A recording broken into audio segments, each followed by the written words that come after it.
Olá, pessoal. Olá, professor Célio.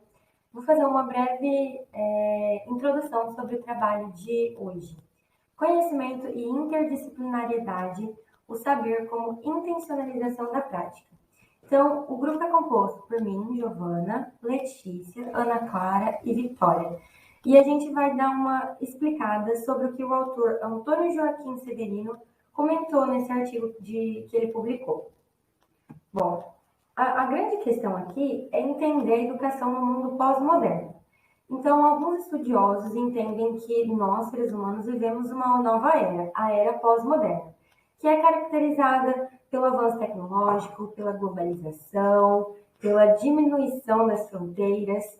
Só que esse autor, o Antônio, ele não enxerga que nós passamos por muitas evoluções além do que a gente já tinha vivido no mundo moderno. Ele acha que o que nós estamos vivendo no mundo pós-moderno é basicamente um amadurecimento do que já se via no mundo moderno. E para ele, a grande questão que ele discute aqui nesse artigo é entender como que o educador ele precisa se readaptar ao contexto histórico. Ele diz que é óbvio que nós, educadores, precisamos nos readaptar ao contexto histórico, mas como que isso pode ser feito? Então, duas coisas que ele deixa bem claro durante essa análise. Nós não podemos olhar para o passado de uma maneira saudosista e nós também não podemos olhar para a atualidade de uma maneira alienada. Então, durante esse artigo, ele pede que o educador se readapte ao contexto histórico de uma maneira neutra. Então, a partir disso, se faz necessário desprivilegiar o ponto de vista epistemológico, tirar a epistemologia do pedestal onde ela foi colocada. E o que seria a epistemologia? Também conhecida como a teoria do conhecimento, ela também é chamada como gnosiologia. Gnosiologia, que é uma área da filosofia que estuda a natureza do conhecimento, como a gente aprende as coisas, como o conhecimento se forma na nossa cabeça, e ela está intimamente ligada com a axiologia, que é a teoria de valores juízo, que a gente não aprende, a gente não tem uma aula para aprender esse tipo de coisa, a gente vai aprendendo ao longo da vida, em várias áreas do conhecimento, e a gente permanece com isso com a gente pro resto da vida. Então, o conhecimento, pela epistemologia, ele é muito teórico, muito pouquíssimo prático. E para o autor, para o Antônio Joaquim Severino, seria muito, muito melhor para a humanidade, para os alunos, para os educadores, se o conhecimento pedagógico fosse visto mais pelo ponto de vista do agir, mais pelo ponto de vista da prática e menos pela teoria isolada. Tanto é que ele diz que o agir é a mediação construtora do ser do homem, que eu acho uma frase muito, muito forte, muito interessante, porque o conhecimento, muitas vezes, você sabe só por saber. Você aprende essas coisas e não faz diferença nenhuma na sua vida ao longo do tempo ou futuramente. Então, é um conhecimento muito voltado para técnica e saber como as coisas são causadas, determinar essas causas, mas nunca voltado principalmente para as coisas em si e para um uso prático delas. Então ele fala sobre unir a educação prática com o conhecimento pedagógico, que é a junção do conhecimento e da prática, e isso seria transformador e muitíssimo melhor para o aprendizado e construiria profissionais futuramente, pessoas muito mais capazes, muito mais aptas, por exemplo.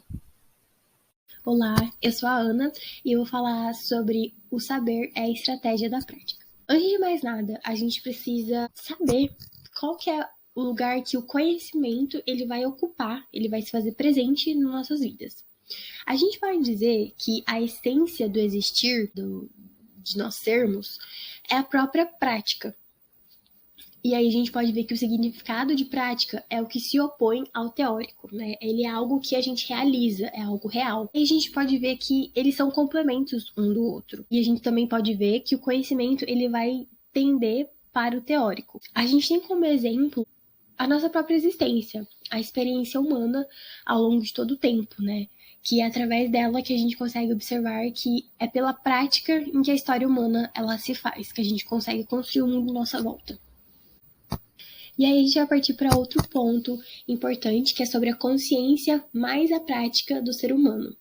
Bom, a consciência, ela é basicamente o pensamento como ferramenta da individualidade humana, ou seja, da nossa subjetividade. E ela vai nascer junto com a prática do ser humano, por isso que nós unimos as duas palavras, e a prática do ser humano, como está no slide, é a ação, é o fazer, é o realizar. E a gente vê que sem uma não há outra. Então é a partir daí que, como eu falei no slide anterior, a gente consegue criar um mundo em nossa volta, que a gente consegue realizar e criar as coisas. Porém, a prática produtiva, ela não é feita de maneira individual, e sim ela é feita de maneira coletiva. Ou seja, a humanidade ela só vai existir se ela estiver inserida em uma sociedade. A sociedade humana ela é constituída por um coeficiente de poder, que é algo que está presente na nossa sociedade há muito tempo. Isso é, os sujeitos, né, nós seres humanos, individualmente, a gente não consegue se unir em uma relação de igualdade. A gente se coloca acima dos outros com uma posição hierárquica e assim a gente acaba dominando uns aos outros. Ou seja, basicamente é uma relação de desigualdade. E é isso que faz uma sociedade política, né, uma cidade.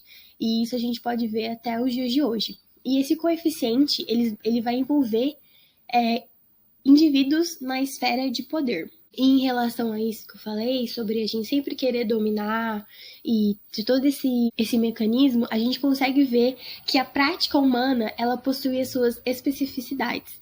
Ou seja, a nossa prática, ela é intencionalizada. Tudo que nós fazemos, a gente tem uma intenção por trás de todas as ações que a gente vai fazer. A prática tipicamente humana, ela não é mecânica, ela sempre vai ter uma intenção. Então, vai acontecer que tanto na prática produtiva quanto na prática política, elas só se tornam humanas porque elas vão se encontrar em uma terceira dimensão, que é chamada de prática simbolizadora. Isso significa que nós conseguimos transformar a natureza e o ambiente em que vivemos à medida que o ser humano, graças à nossa consciência, né, graças ao nosso pensamento, é capaz de duplicar simbolicamente os objetos de experiência, lidando com eles além da sua imediatez. Então a gente pode resumir a tomada dos homens, né, a tomada que os homens tiveram sobre o mundo como uma constituição do sentido. Ela é a própria base da capacidade simbolizadora. Porém, essa função simbolizadora, ela não se faz nem pela experiência da intuição imediata de uma essência, e nem da percepção empírica, que é aquele conhecimento que não possui nenhuma significação. Ou seja, ela não é uma comprovação, ela é apenas uma experiência. E nem pela elaboração de um construto puramente lógico floral. E como eu já mencionei, o conhecimento individual, ele se dá sobre o fundo de uma experiência histórica e coletiva. É pelas experiências passadas e acumuladas e pela cultura, que é uma das mediações mais concretas da existência do homem.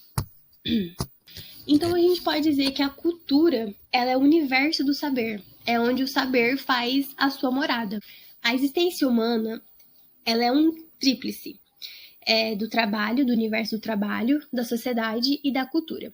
Esses três universos, eles se completam mutuamente, dependendo um do outro, baseado na sua própria especificidade. Com esse contexto, nós conseguimos compreender as relações de conhecimento com o universo social. Assim, o conhecimento, ele pressupõe de uma base, né, de um solo de relações sociais, mas também com uma raiz que nutre todo o seu processamento. Portanto, o saber, como uma ferramenta para o nosso fazer, mais especificamente chamado como fazer técnico produtivo, como uso de poder e instrumento da própria criação dos símbolos, é sempre um processo que tem uma intenção, ou seja, é um processo de intencionalização. E é graças a essa intencionalização que a nossa atividade técnica deixa de ser mecânica, como eu mencionei, e passa a se dar em razão de um trabalho que ganha um sentido. Do mesmo modo, a atividade propriamente política passa a ter ideologias, e tudo aquilo que vem da cultura altera a utilidade pragmática, né? A utilidade direta e imediata de todas as coisas. A gente pode ver muito bem que hoje em dia não há ideologia sem política e não há política sem ideologia.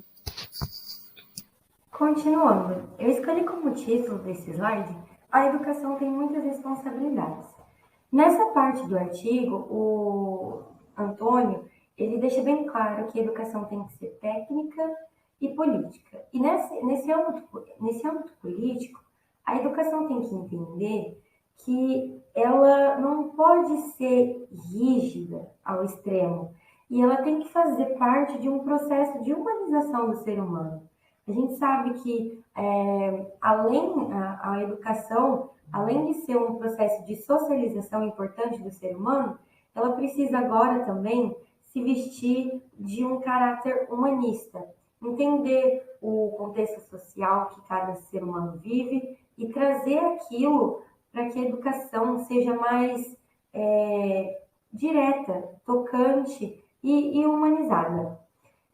Nesse segundo ponto que eu coloquei aqui, uma faca de dois gumes, eu achei interessante porque o autor ele trouxe nessa parte do artigo que nós, seres humanos, com toda a evolução, nos tornamos seres muito flexíveis. Então, ao mesmo tempo que isso é muito bom, isso é muito perigoso, porque ser flexível nos torna muito mais propício à alienação. Então, o que acontece aqui? A educação ela tem um papel muito importante nesse processo da alienação, que é lutar contra isso. Ele deixa bem claro aqui que o trabalho, a vida social e até mesmo a própria educação podem ser armas de alienação. Então, a educação não pode ser mais uma, ela tem que ser diferente, ela tem que entender o que leva o ser humano para esse caminho de alienação e lutar contra isso. Por isso que é uma faca de dois gumes. A educação tem que ser muito mediadora nesse sentido. Entender o que aliena o ser humano e lutar contra isso. Eu vou até destacar um ponto aqui interessante que eu gostaria de ler. A educação tem que evitar dessa maneira que ela mesma se instaure como uma mera força de reprodução social, e ela tem que se tornar uma força de transformação na sociedade. Então, ela não pode ser reproduzida, ela tem que ser transformada, ela tem que dar autonomia para os seres humanos para que eles consigam entender o que os aliena e eles próprios combaterem isso. Olá, meu nome é Victoria e eu vou falar um pouco sobre a importância do projeto educacional para o desenvolvimento pedagógico. Então, primeiramente, a prática da educação ela vai ser fragmentada, ou seja, os conteúdos, as atividades que vão compor as disciplinas de diferentes áreas não vão ter uma relação de continuidade e elas não vão ser também interdependentes. E essa fragmentação ela vai possuir algumas características. A primeira delas que ocorre essa justaposição. Então, os conhecimentos eles só vão se acumulando e eles não vão se somando. Depois nós temos a multiplicidade cultural, que não vai levar em conta essa unidade interna da cultura, como se todos esses elementos culturais fossem isolados entre si, mas na verdade eles são muito interdependentes. Depois nós temos a ausência de articulação entre as partes, gerando hipertrofia. Todas essas ações docentes, essas atividades técnicas, as intervenções administrativas, tudo o que o professor, por exemplo, vai fazer dentro de sala de aula, esses elementos eles não vão ter articulação, eles não vão se conectar. Então, na prática, esses elementos eles vão ser tomados como autônomos com as suas próprias finalidades, que geralmente vão se divergir entre si. Isso vai gerar um processo de hipertrofia, que no caso vai ser o da administração, do setor administrativo, sobre o pedagógico. O setor administrativo ele vai receber muito mais força em comparação com o setor pedagógico. E, consequentemente, o ambiente educacional ele vai se tornar muito mais rígido, muito mais autoritário, inflexível e técnico, muito tecnicista. Vamos ter essa dificuldade de articular todos esses métodos, todas essas finalidades. Então, os recursos eles não vão ser usados da maneira correta, eles vão ser isolados e essas finalidades elas vão divergir e não vão integrar esses elementos de diferentes áreas. O que vai ocorrer vai ser uma ruptura entre a teoria e a prática. Então, enquanto a teoria ela vai ser explicada de uma forma muito mais assertiva, a prática ela geralmente vai ser bem fraca, bem mais conservadora e dogmática. Vai ocorrer a desarticulação entre escola e comunidade. Essas duas esferas elas vão ser tratadas também como autônomas, como independentes. Então, seja o pedagógico em relação ao político, seja o micro e o macro social, essas esferas elas geralmente vão ter uma comunicação bem pobre, bem formal, bem mais mecânica, como se esses dois âmbitos fossem independentes, quando na verdade eles não são. Eles necessitam um do outro e precisa ter uma comunicação bem mais dinâmica. Como será que essa fragmentação poderia ser superada? Por um projeto educacional. E o que seria um projeto educacional? Seria um conjunto de planejamentos, um conjunto de propostas que são interdependentes. Os tópicos eles vão depender um do outro e também os elementos que envolvem essas relações, essa multiplicidade de relações. Então, vai ser tudo com base na intencionalidade, visando uma intenção específica para guiar e organizar essas escolas. Um projeto educacional, ele vai primeiramente conectar ações que anteriormente eram isoladas, vai articular todas essas ações dentro de um sentido comum, de objetivos em comum que vão nortear o desenvolvimento das instituições. Também vai dinamizar a prática humana, que é mais geral e social, com a prática educacional, que geralmente é mais particular. Então, essas duas práticas, elas não vão poder ser mecânicas. Elas vão receber uma dinâmica e vão complementar o discurso teórico, proporcionando assim uma formação bem mais completa do indivíduo por meio dessa articulação de diferentes elementos e de diferentes áreas, de diferentes campos. Também vai ocorrer a articulação entre o projeto pessoal e o projeto global. Então, o professor ele vai ser o agente articulador dessas duas esferas. Vai unir esses elementos da esfera individual, do subjetivo, né, com o que é coletivo, com o que é social. Então, para isso acontecer, a intencionalidade no projeto educacional é importantíssima, porque, primeiramente, vai conduzir as equipes do trabalho escolar.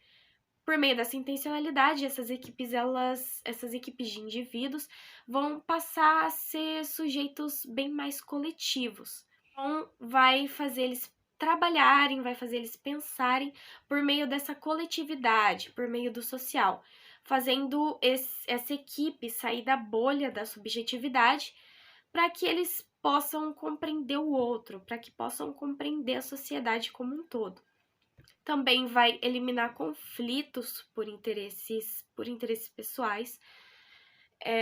Então, vai destacar bastante os interesses universais. E essa intencionalidade, ela presente nesse projeto educacional, vai criar esse ambiente bem mais democrático, bem mais social entre os indivíduos, e que vão ser chamados a se conectar, a pensarem como um todo, não como indivíduos independentes, mas como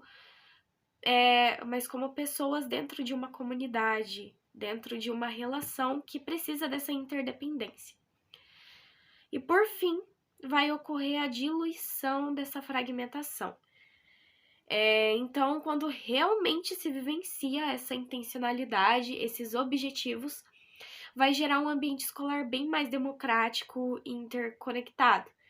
E ao invés, né, de um ambiente mais isolado, robotizado e tecnicista, com essas relações muito desconexas.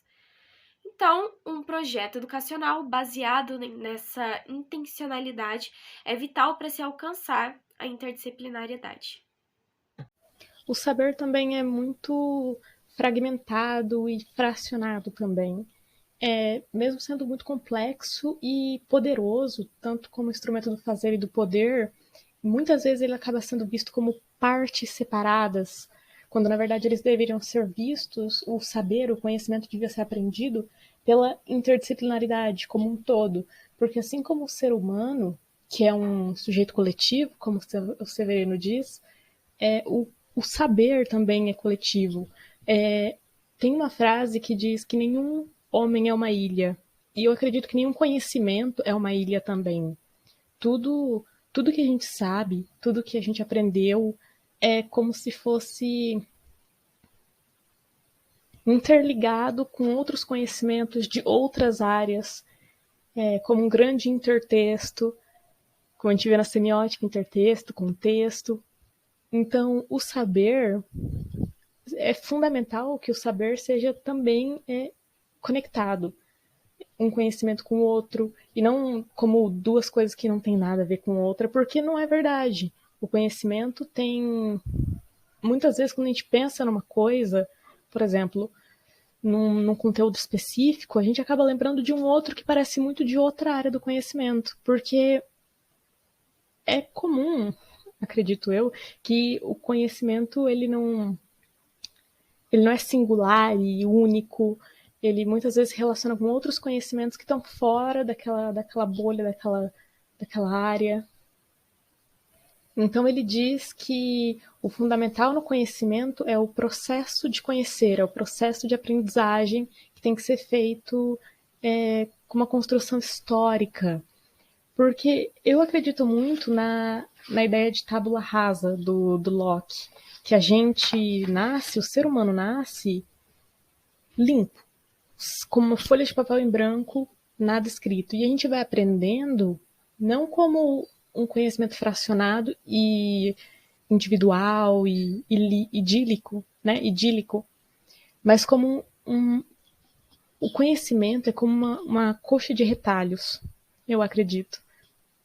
E a gente vai aprendendo com os nossos sentidos, vivendo a vida, e o positivismo, ele vai um pouco contra essa ideia de interdisciplinaridade e preza que o conhecimento real, o único conhecimento verdadeiro é aquele que pode ser observado, né, comprovado, experimentado, aquele culto à ciência e tudo mais, o que acaba dividindo o conhecimento e robotizando o conhecimento também, né?